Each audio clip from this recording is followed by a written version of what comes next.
Beralih ke informasi lainnya, saudara, sejumlah harga bahan pangan di pasar tradisional Kota Langsa naik. Pedagang menyebutkan kenaikan ini dampak dari musibah banjir dan tanah longsor di Medan, Sumatera Utara, sehingga menyebabkan pasokan bahan pangan ke sejumlah daerah terganggu.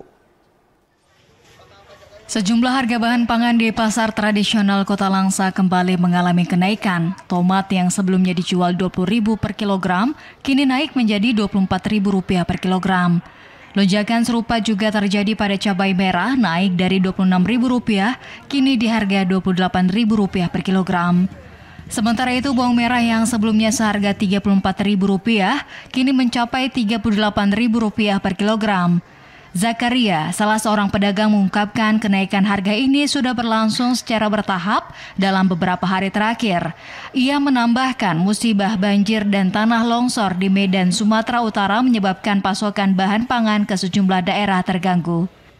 Hari ini harga tomat mungkin ya naik 2.000, dari sebelumnya 2.000 jadi 24.000. Cabai merah dari 26 jadi 24.000. Bawang merah dari 34 jadi 38. Cabai kecil sementara kosong, harganya pun lumayan tinggi lah, 40.000, biasa 30. Pengaruh besar ya pertama hujan, yang kedua ya musibah.